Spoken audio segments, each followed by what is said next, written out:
Welcome back, everybody, to Lit versus Genre. I am Steve, I am Jeff.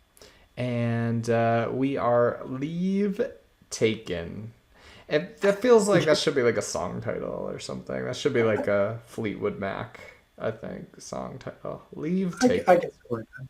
I can support that. All right, Jeff. I will say, I enjoyed this chapter quite a Yep. bit more than the previous chapter. I feel like Um, that's a little bar we're comparing to, but I'll take it. Yeah, I'll take yeah. Although there were ups and downs, there was one significant up and then one signicant down for me in this chapter. I've got a guess on the up, Yeah, but you probably know the no, up.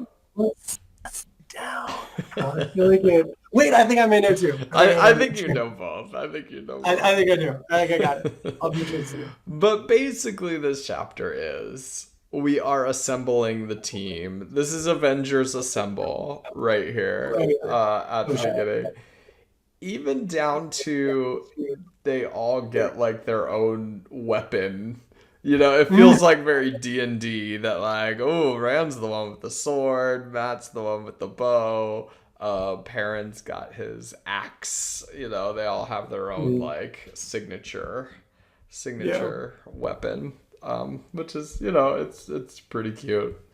Um Oh, one thing that I thought was interesting is that this repeated motif, I actually can't keep track now if it is like the stories or if it's not like the stories. It's like constantly back and forth. I like before Rand was like all the stories are true. Oh my gosh, all the stories are true. And then Matt's like this isn't like the stories at all. And then Perrin's like, "Well, yeah, it is." Like, what else do you want in this story? I like this because it's kind of Jordan going like, "What more could you ask for? Look at everything I've put into this story. What more could you possibly want?" Well, and I like that he spent 100 plus pages convincing us that those are the awesome things to have in your story. Now that we know what Aes Sedai and Orders and Trollocs and Myrddraal and Drakkar, all that Right. are. Good stuff. Good stuff. Okay, so they're Oh, I was just going to assembling the say, I think the team. lesson, oh, sorry, I was just going to say real quick, I think the lesson to take away from that previous entry is never trust Matt, right? Never Like, trust Matt. Matt, Right, Matt's Matt doesn't know what he's talking I about. mean, we know he's an idiot. We'll see if there are like practical jokes throughout the rest of the story. I don't know if I want there to be or I'm dreading it. I'm I actually not mean, sure. dogs covered in flour, I mean, that's pretty darn good. All right. I also like how like they're like talking. What were they talking about here? Oh, they're talking about his dad and Moraine, and then suddenly Moraine's like right there behind him. I like Boom. that Mhm. sort of Moraine sneakiness. She might just show up at any moment. Um. So Well, she especially show. because Rand reveals, right? Like she appears right as Rand has done something that he wasn't Right. supposed to. Right. And I see her doing this like throughout like the whole rest of the book. Like she's like you're talking about her behind her back and she's immediately just there. Oh, I know she's gonna pull this off over and over. Okay, and then she does my favorite thing. Um, which is woven into the pattern. Okay, she mhm. hasn't really been saying this throughout the rest of the book so far, but in this chapter, whenever anything happens that is unplanned, unexpected, and Are you frankly, crazy? they don't want it Um, to have happened, she just says, "Well, it's part of the pattern now, Lan." And when I was reading that, I was like, you could say that literally about anything that happens. At any oh yeah, point, you could just go, well, it's part of the pattern. Guess we gotta go with it. Guess we gotta let Egg and this other idiot come with us because it's all part of the pattern. So that seems like rather weak to me, but Lan, I guess it's convincing to him. it does appear to be. I mean, he's not happy. He's not happy about it, of course. No. I would do like a control F search for all the times pattern has been mentioned because Mm-hmm. I feel like she has dropped it Mm. before, but never like this. Like I Right. think she's talked about the weavings of the pattern and those sorts of things, but we definitely haven't gotten it as a reason to do something, right? Right, right. Um, and so it is interesting that it's three different times, right? Right. Um, that the first one's relatively not that huge a deal, like his dad who's confined to a bed Mm-hmm. knows, right? Right. Then we have, like Egwene coming, and that one seems sort of crazy. Like, why would you let this girl come? That one, I feel like there is a hint of there's a reason why she says it, right? Um, to a degree, like maybe there's something going on there. I'm not saying it's directly in the text. But we might be like, why would she be okay with that? Right? Is what we're Mm-hmm. at. Mm-hmm. The first one is more of a what's done is done. Number two, she has control over, right? She has control over whether or not Egwene comes. Mm-hmm. Um, and so that one can feel like, well, why does she do it? That one feels a little more mysterious, I would think. And Mm-hmm. also, most readers, and I thought the up was that Egwene is going to be there, right? Right, right. Just being the boys. I think maybe the one that it can feel like too much is like, well, why let Tom Maryland go, right? Like this one, Egwene, maybe there's something going on there. Maybe as a reader, we want her there. But why would she say okay to Tom, right? Right. Because with Egwene, there she's even like Egwene could tell people, right, that they left, and that would be a problem. But why Tom Maryland? So that one can feel, I think, a little ridiculous. And I so, didn't buy yeah, either of these. I mean, I know she does say like she could tell people, and then Egg says I would never do that. But what's the real problem with her telling people? They left notes. Like they've already told people what they're doing, I guess. I don't know. So like even that one I was kind of like yeah, maybe there is some other reason Moraine wants her around. right. I'm already basically feeling like a little like mentorship thing because then like Egg rides right next to her. There's some other line later when they're like riding on the horses. They're like Egg is like right by her side, and I'm like, okay, this is gonna be like a little mentorship thing going on here. Uh, but I don't know, this response just tickled me, just like how you could use it for literally anything Oh and yeah, be like, oh, we're part of letting the them come, why? Well, it's part of the part of the pattern now, Lan, it's part of the pattern now. It feels really funny to me for some reason. No, I do hear that. I do hear that. I guess the question in my head is, does it make you think, does it make you wonder about like the power structure between Moraine and Lan and like the reasons Moraine would be doing this? Or does this just feel like a writer cheat, right? Because those are Hmm. two different reader reactions. Like one of which we could say is relatively positive, making us question things, and the other would be like, ah, it just feels lazy, right? Well, the one thing that as I read through a second time, like the first time I just thought was hilarious. The second Okay. time I read through it, it did start to make me nervous about this Mm, whole conceit of like the wheel of time and things repeating, and like the dragon coming back. And it made me nervous that like the story's gonna play on a lot of things about like things being fated to happen. And I mhm. feel like the danger of a story being like this is fated to happen is that it like robs agency a little Yeah. bit from characters, and like and when I was reading this, like it's all part of the pattern now, it did seem to like just rob agency from everybody because they couldn't like make decisions that they would make that made any sense. It was like, oh, we just have to go along with this fated thing. What happens happens for a reason, and we have to go along with it. And that's kind of story killing in my mind because the story is all about having to make a decision and being put to a decision and what are you going to decide. But when it's fated, you're like, well, I guess this is just going to happen now, and we have no control over it or no agency over it. So I don't know what's going to happen, but other things that have been hinting at about like a wheel of time and about the repetition of that suddenly made me a Mhm. little nervous of the whole conceit of the whole thing, because if it just becomes about uncovering what's fated and these characters don't have control over it, then that's less enticing to me, if that makes sense. No, no, I hear you. I hear you. I think.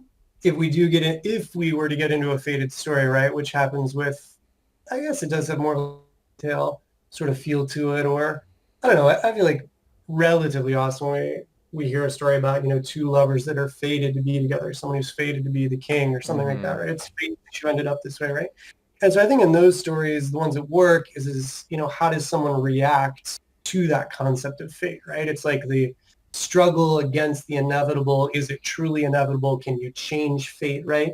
It almost makes me want to go off on like a complete aside of, let's find a couple movies about fate or whatever and see which ones do it right. Right. But for this one, I think it's interesting because right now it is letting some people make some choices, and basically the people in power aren't stopping them because of fate, almost like, someone like Egwene is getting to choose to come, Tom Mm-hmm. Maryland's getting to choose to come, right? So right now it doesn't seem to be stopping their choice. But I hear what you mean. If this was taken to, if this was used more often, right, and by more people, or even Right. just the crux of the story is that could definitely be problematic.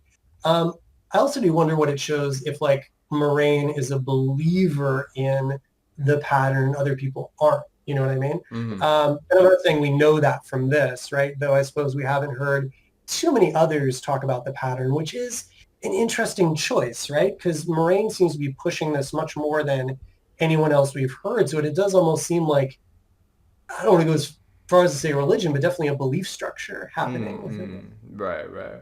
And that's interesting. Yeah. If that is the religion, then I don't believe in religion, so that gives me reason to doubt it. But I could see how like somebody would, think certain things are a certain way based on their belief system and be stuck Right. in it, and that does feel different. So I was trying to think of like some examples of this because I hadn't really thought a Mhm. lot about like fatedness in stories, but I think it feels Yeah. similar to like why in every like time travel movie the time travel is totally cheated and totally bullshit because you have to be able Right. to let the characters change it or Right. you don't have a story, right? So that's why like paradox, who cares? Paradox, let's go. It doesn't matter because the story is more important and the characters having agency is more important. Or I guess one that just popped in my head is the Matrix, the way Lawrence Fishburne is always going on about like it's the prophecy and you're Right. the one. And then that Right. movie kind of then because of that has to jump through a few hoops of like straight up like going to the Oracle and the Oracle saying, "No, you're not." Right? Like it has to actually plant this whole scene in the movie where the Oracle says, "You're not the one. Why am I saying this when it's, kind of clearly not true?" Well, because I have to maintain tension in this movie somehow of will he or won't he. And so like they literally just put in a whole scene of I don't even know how that's explained later that she was just like straight up you're not, but like I felt like they had to do that because otherwise you're dealing with a fate story and there's no way to make Yeah. tension in it. So this is a very common trope in fantasy stories. Mm. Right? This whole idea of there being a prophecy of this person being the one who's going to change the world, that type of thing. Mhm. Uh, and so I don't think it's much of a spoiler for me to say that um, Jordan is playing with that trope, Mhm. basically, within this story, right? Mhm. Because we've already heard about like, the dragon is fated to come back. But normally the prophecy is usually about some sort of, boy child that's born and Mhm. then that's going to do like great good, right? Right. Um, and the reason I'm saying I don't think it's much of a spoiler to say that he's playing with that is because we've already seen the dragon not be a celebrated person, Right. and that whoever the dragon is not going to be a popular individual. Right. That's the thing. So it's kind of like a bad prophecy to a degree, you know. Mhm. Um, but yeah, no, I'm trying to think of those stories because much like you, I like stories where people are getting to make these choices, they're getting to decide their outcome, and prophecy stories can feel a little too confined. I mean, they can work in terms of what is the journey. The one that's popping into my head is actually Terry Goodkind, Wizard's First Rule, which is a relatively controversial fantasy series, Hmm. mainly because of Terry Goodkind.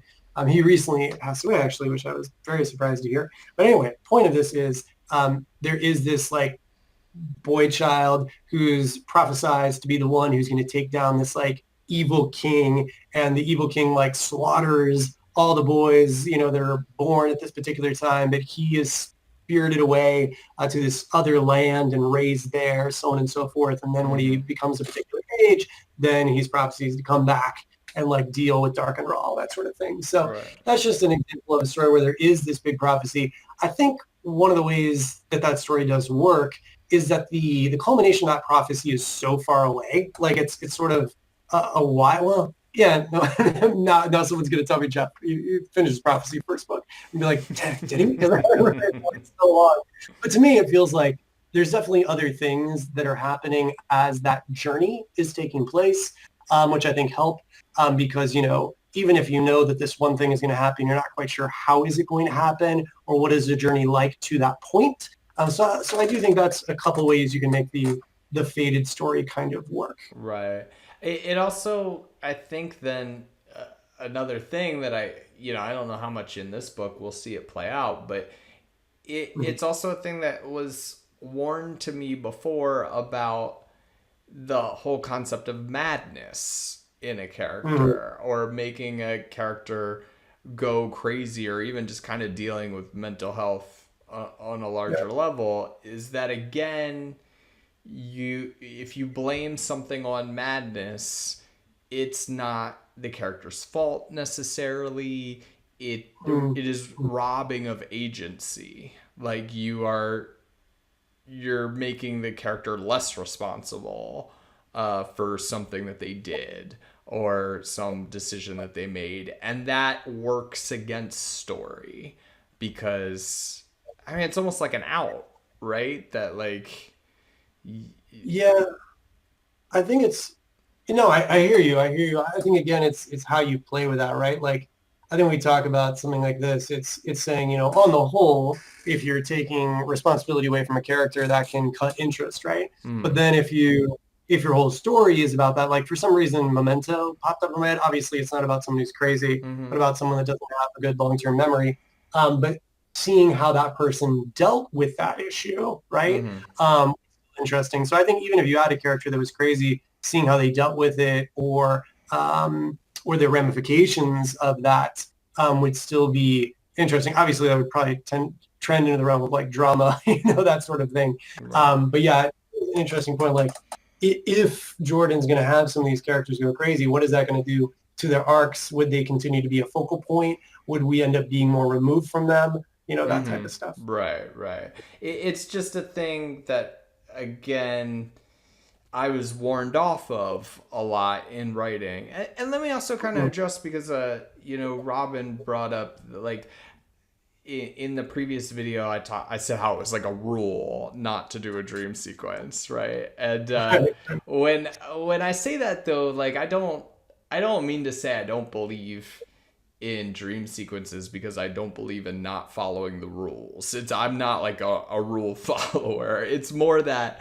I agreed with the rationale of the rule, right? Like, I see why dream sequences generally are going to be less interesting than other things you can have happening in your book, because of the things I said, that you're not in reality, the characters aren't really interacting with each other, they're not making decisions that have any real effect on the story. Those were the things that I was like, this is why my professor said that. And it wasn't just that I'm like, oh, I think, I should follow the rules here or whatever.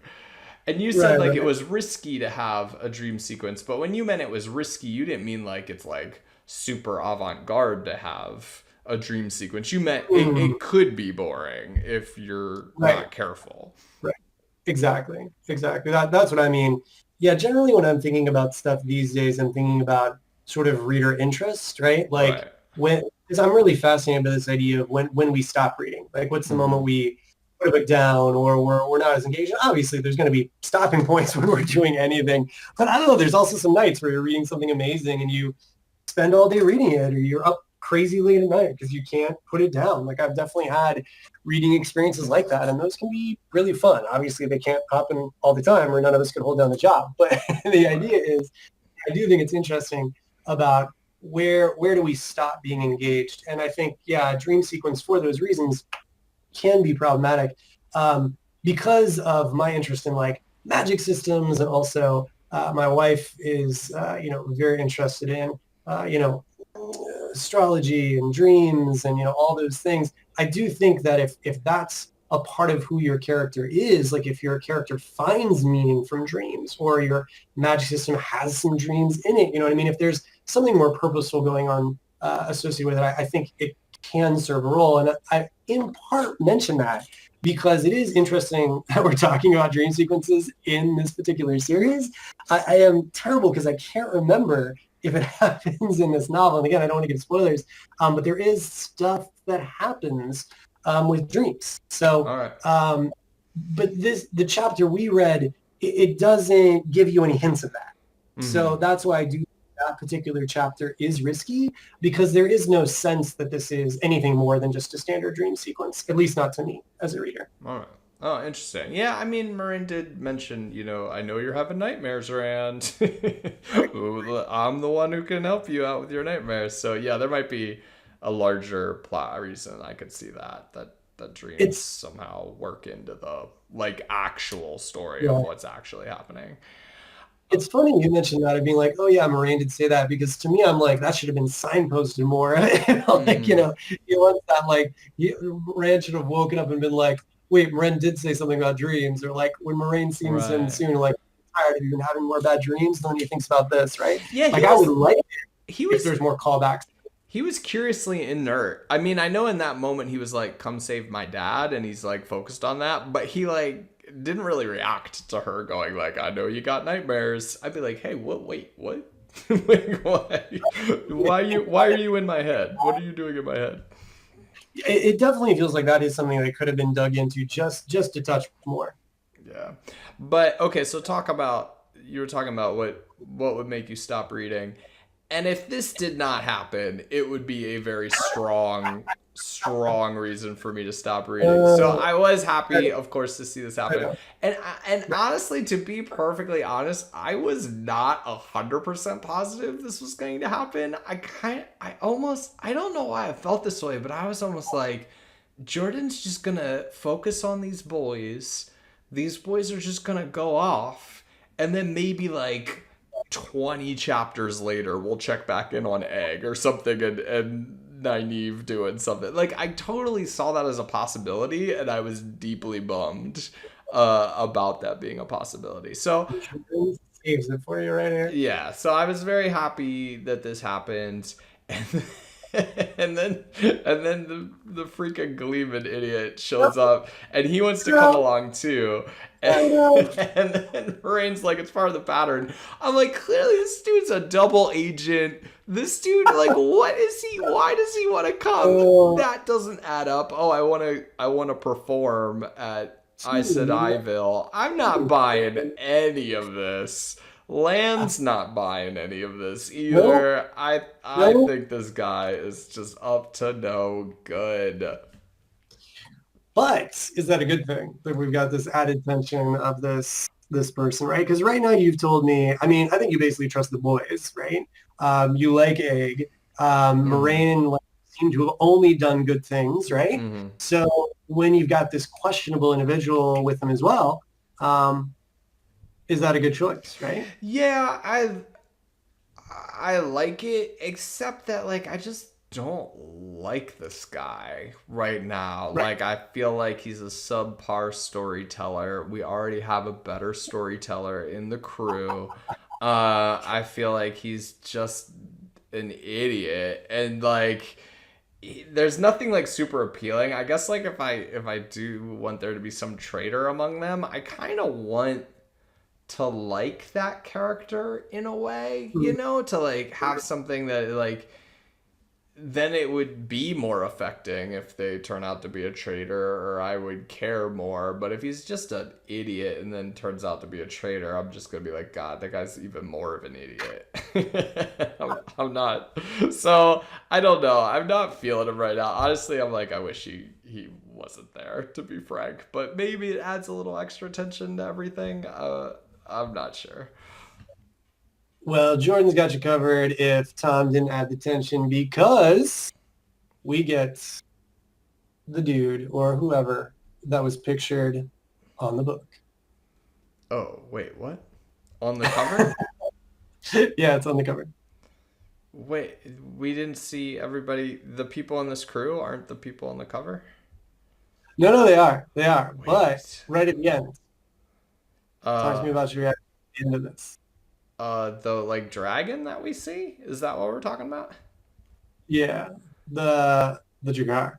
Right, right. And this, I'm guessing this is a dragon because it's like a bat. It's like got bat wings, or but it's bigger and it's like a bird. It's like a cross of like a big bird and a bat. Um, and I thought this was something the Mydraw. Oh, maybe I'm just like imagining the Mydraw would be Mhm. riding it. Mydraw has a Drakkar.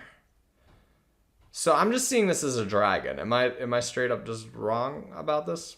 Well, no, no, we don't know for sure. I'm just saying we hear about this bad thing, and if you look on the cover to the book, there is a moon Oh, there's a with moon with the thing, huh? Okay, let's check it out. There's a moon. Oh man, this is what? too. Wait, I don't see a They dragon. Oh my goodness, they totally cut it out. What? It's totally cut out on a picture. What the heck? Oh dang. Oh dang. That's What are crazy. these Okay, revisions of so history and okay, these new additions they're doing? so literally, there's you can see the barest little bit of it. Uh, yeah, it's above the moon on that cover. Oh, above the It's moon. not there. It's just not there. Yeah, you can't see it on yours. There's actually like this bat creature flying in the sky. Right, right, right. That's cool. Yeah, Wow. I'm down for a bat creature. Yeah, totally. Let's bring it. Let's bring it. Well, that was a letdown. That was, Well, that's bat creature. you But want me to be but more excited about this dragon? I mean, I think it's no, cool that there's a no, dragon. no, I just wanted you to be able to see that like it is prophesied on the cover that there will be a bat chasing them. Gotcha. Um, but more specifically to tension in the story, right? Like you said, Tom Maryland is, sort of an X factor. We don't really know what way that's going, but when we've got this tension of, you better follow us, and we're trying to sneak away, and then they basically realize, we can't. Hmm. Um, I just wondered if that was some good tension there, if you felt that at all. Yeah, yeah. I like that. Okay, I got another one.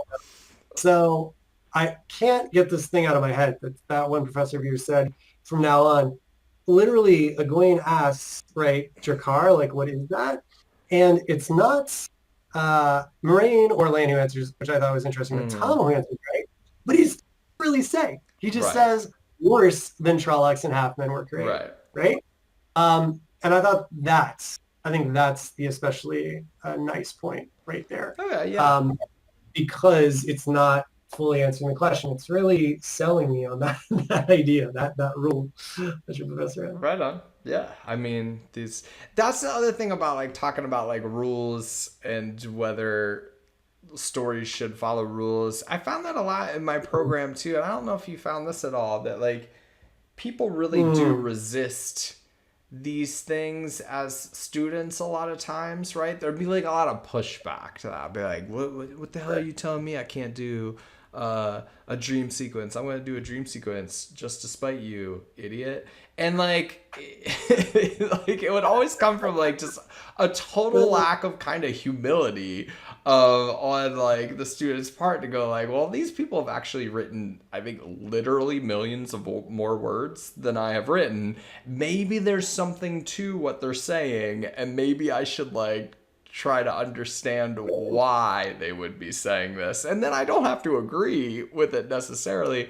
And certainly there are exceptions to everything, obviously. Like you can make anything work, but you should also try to understand like why they're giving that advice and why that there maybe is a valid danger there to putting something like that in. And it's just kind of funny how Yeah, people fight, against that sort of stuff a lot. you know, I wonder if that is a prime example of lit versus genre, actually. Hmm. Because I feel as if with genre, and obviously, like, I haven't watched every single genre writer talk.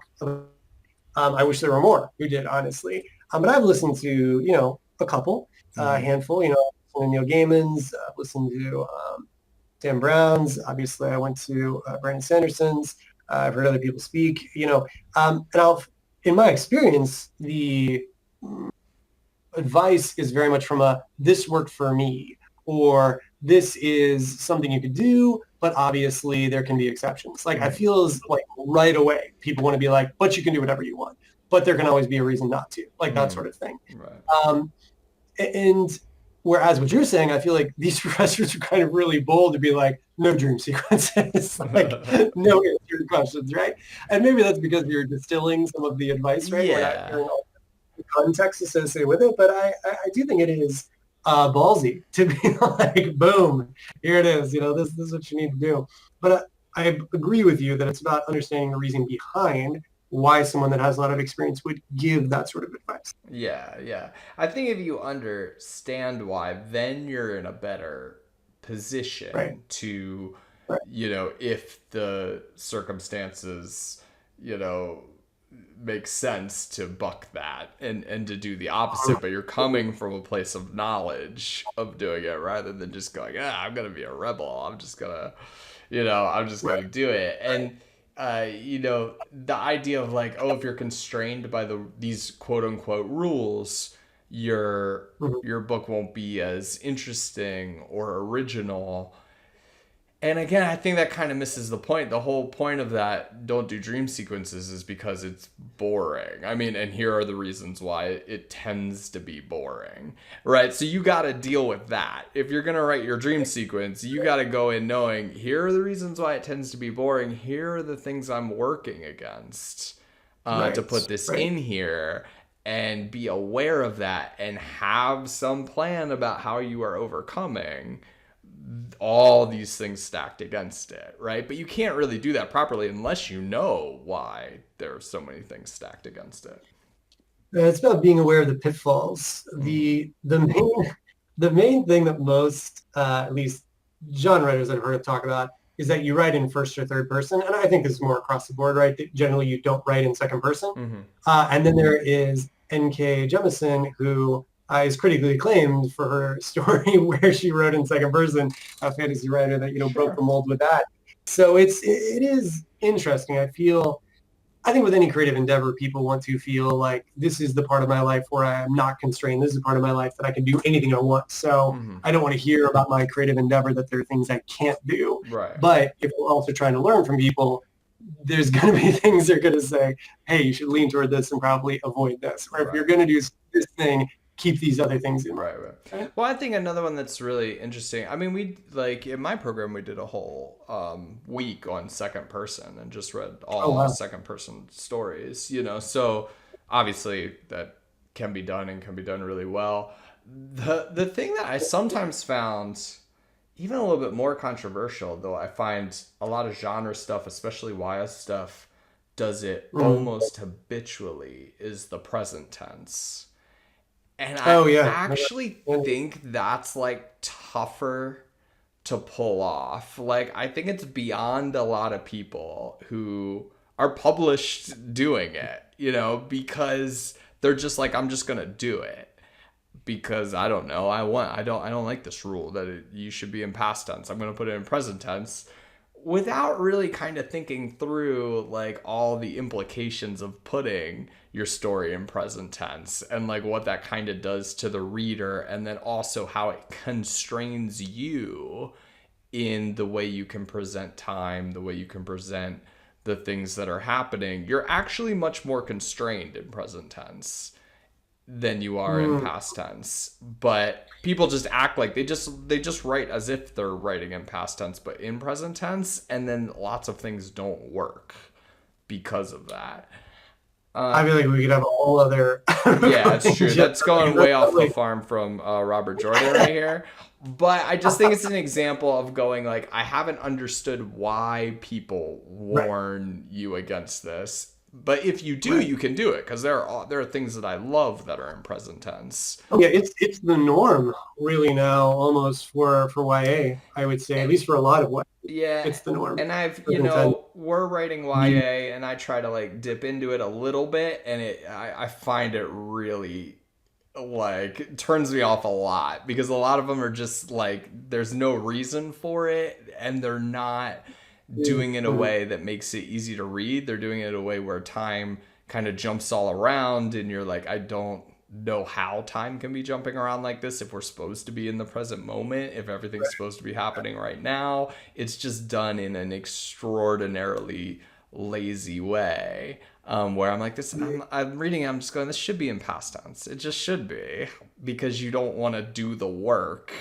of planning out your whole book to be in the present moment at all times. You know? Um, Right. No, I think that is a really good example of, again, as we're saying, things that you hear. And because right, before, yeah, people weren't writing in present tense. Like right, that was not, you wrote first person past or third person past. right. Like maybe when omniscient, like Mm. maybe, rarely, or like limited omniscient, like every now and then, right? Well, I Um, was even still being told not to write in present tense. I mean, oh, I've been really? told that in my life. The piece that I got into grad school with was entirely in present tense, and I got feedback at like workshops and stuff that was like, don't write in present tense. Still Wow, from that's people crazy. who were like so just hardcore, the same way I was kind of saying no dream Right. sequences, and it's like it's it's wild, and I was felt the same way at first, just like really indignant about it, but then like when you come from a place of going like why are people saying this, and obviously being dogmatic about it is wrong, but there's also a reason why they're saying it, right? There's like a reason why, and then when you learn those, then you can go, oh, I can actually now do this in a much more reader friendly way that's gonna Mhm. allow my readers to follow it better and not be kind of lost or confused or annoyed, so Man, yeah. that last Jordan chapter, it's the gift that keeps on There, giving. I That, know that chapter was like so. We've been talking about it for two I more weeks. right? Because I was like, oh yeah, and that stemmed from, I was like, wait, that was the last chapter, right? Yeah, yeah. Because I don't think there was anything here. Um, no, I don't think so. No, it was because of the rule about answering questions. That's what Right, it was. right. That keeps coming up. I love that one. It's coming up through. It Um, does. It's fascinating to watch for. It really is because, again, you were just talking about like kind of being a lazy writer, right? mhm. It is lazier to just have someone who answers your character's questions. Right. It is. Yeah. Like it's more inventive to find a way around it or find, something else that the other character wants to talk about instead, as opposed to all signs just pointing toward your main character, right? Right. Um, so yeah, no, I think I'm really starting to love searching for that one. Even though, yeah, when I first started, I was like, "What? I can answer questions. What are you talking about?" Like, the more I see it, I'm like, "Ah, I actually really like that. Like, I like the way that reads when Uh-huh. the question is Yeah. answered, and it makes me wait for it just a little bit. Yeah, totally, dude. That's it. Okay, I Yeah. think my only last note on this chapter is there's again this tension with Rand where I think even when like Egg shows up, she mentions like, "Oh, you're always daydreaming I about was waiting for adventures." this is what And I've been again, waiting. I was like, that's kind of bullshit. I can't remember where the line is. It's back here somewhere. For. And I don't know if she does in this one. I I feel like thought there was just the one time where Rand was like, I like adventures, and you were like, he doesn't. And I was like, yeah, I gotta see that. And I feel like we haven't gotten a moment since then. I feel like Rand has been saying we have to go, like I don't want to go. so. Rand, if you've decided to see some of the world, well and good, but please spare me any of... Oh, this was one thing I didn't understand that Egg said. Why they don't Right? tell He's like, the Trollocs are gonna try and kill us. And she's like, stop talking that nonsense. And I'm like, what are you talking about? Trollocs just destroyed your town the previous night, and you've been treating people as a nurse like all night. Why would you say this is nonsense? That Well, it's unless we the leave, the Trollocs will come back. I mean, right. okay, but I don't see why that's not plausible. If Right. like, I mean, I'm surprised it's not answered more fully, right? But it's right, another instance of a question not being answered, right? But right, is this one annoying? Does this one feel like they would tell her? I mean, Matt and Perrin try, right? They go, it's true.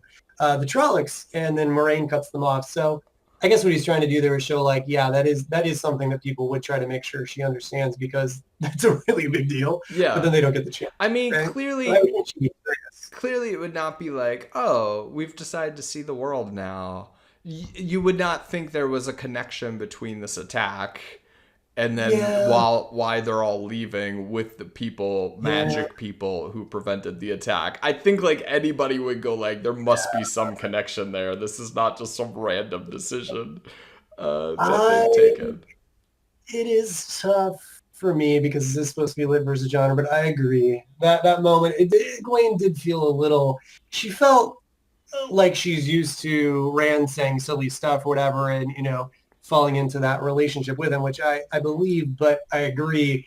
It does seem ridiculous that she'd say like, "Oh, you've chosen to see the world right now after like our Right. town destroyed and we need protecting it." Like, of course, you would choose to abandon now. There's maybe some To causation to this correlation that's happening right now. Yeah, so I do agree. Her, explanation she's come up with in her head does seem a little strange. And then so then here it is. She says up here, I don't know if I'm surprised to find you here, Rand, after all your talk about Um, daydreams. So she's right. saying there, you talk Yeah. about adventuring or you daydream about all the time. You much have said it, and so I'm not surprised, or I'm not sure if I'm surprised or not. I Um, feel like those daydreams are about him telling her about the daydreams. But yeah, it's not specific. It could be his daydreams and she's calling him out saying, you oh do yeah, it dream. just says about daydreams. After all your Right. talk about daydreams. I So think about it's her daydreams. I think it's saying her Okay, daydreams okay, there. okay, okay.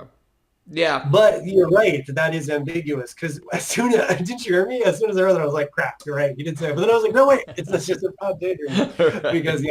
yeah, Yeah, I think sometimes George slips into these ambiguities where it could be read in two ways and it's not 100% clear. I'm buying that now. He was scalding her about her daydreams, and that's why she's surprised right. to see him there. Yeah, that reads.